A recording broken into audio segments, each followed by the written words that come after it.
You know, we're all about progress, right? Pushing forward, faster, better.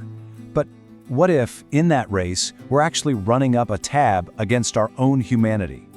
That's the core idea we're diving into today, something we're calling the biological debt. So let's get right to the heart of it with a question for you. Think about your health data, your medical history. Is that the story of your life, or is it a resource just waiting to be mined? Seriously, think about it. Because that's the massive debate happening right now, and you and your data are smack in the middle of it. Okay, to really get a handle on this, let's try a metaphor. Picture your identity, everything that makes you you, right? Your story, your personality, all of it. Imagine it's this incredibly complex, finely tuned engine. Now, what if a system came along that didn't care about keeping that engine running? A system that just saw it as a collection of valuable parts to be stripped out and sold off. That is the conflict we're talking about, the human processing plant. And look, this isn't just some sci-fi plot. This is a real, measurable crisis of trust that's happening right now. And the data? Well, it paints a pretty clear picture. Yeah, so how widespread are we talking? Well, this isn't just a handful of people. The numbers we're looking at come from studies that include the voices of, get this, over 56,000 people. 56,365 to be exact. That's a stadium full of individuals all basically saying the same thing. Something is seriously broken with how our most personal information is being handled. And this chart right here, it just lays it all out, doesn't it? Look at that massive gap. We trust our doctors. 64% of us do. That makes sense. But then, look what happens. Trust in pharmaceutical companies, it nosedives to just 9%. In insurance companies, a measly 6%. It's so clear, right? We trust the person trying to heal us. We absolutely do not trust the system behind them. So here's where it gets really interesting, because this captures the tension we all feel inside. On one hand, yeah, of course, we want life-saving research to happen. We think my privacy shouldn't stop something that could help everybody. But at the same time, there's this gut feeling, this deep reluctance to just hand over our privacy for the public good. It's like we want the progress, but we are deeply, deeply afraid of what it might cost us personally. And that fear isn't just vague. It's super specific. People are worried about their data getting lost, or stolen, or hacked. They're worried it could be used to discriminate against them, for a job or insurance. They're worried it's just being sold off from marketing. And that whole idea of anonymized data, yeah, people just don't buy it anymore. The trust just isn't there. So, what's the solution? How do we even begin to fight back and protect that engine of our identity? Well, the strategy seems to be a kind of two-front battle. Two different approaches that have to work together. Okay, so on one side, you've got the hardware. Think of this as the practical stuff, the policies, the regulations, the actual guardrails we build around society. And on the other side, you've got the software. This is more about our culture, our shared understanding, the stories we tell ourselves to navigate the future. You absolutely need both. One without the other just won't work. All right, let's tackle that first front, the hardware. This is all about building a policy shield, a set of real-world rules to protect us. And we're calling these sociological guardrails. It's a great term. I mean, think about it like guardrails on a highway. They're there to keep you from flying off a cliff.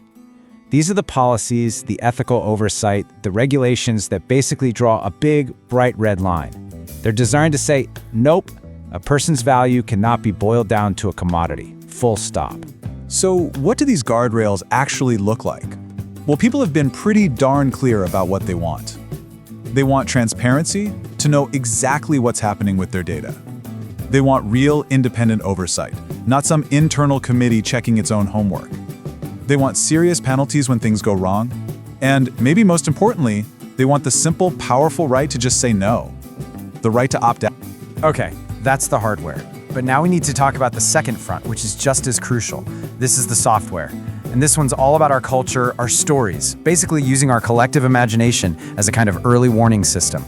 Why? Because here's the thing. Rules alone are never enough. Policies have loopholes. Regulations can be rolled back. If a problem is rooted in our values, you can't just fix it with a new law. You need something deeper. You need a cultural immune system. And that's exactly where stories come into play. Take this quote analyzing the novel Never Let Me Go. If you don't know it, it's about a world where human clones are raised literally just for their organs. And the most chilling part? It's all framed as being for the greater good. It happens under the guise of progress and care. It's a terrifying glimpse of where we could end up if we only care about efficiency and nothing else. And this is what we're calling the dystopian lens. It's this idea of using stories, dystopian fiction, as more than just entertainment. They're actually vital navigational tools. They're like ethical flight simulators. They let us run these worst-case scenarios in our minds so we can spot the giant icebergs up ahead before the ship of society smacks right into them.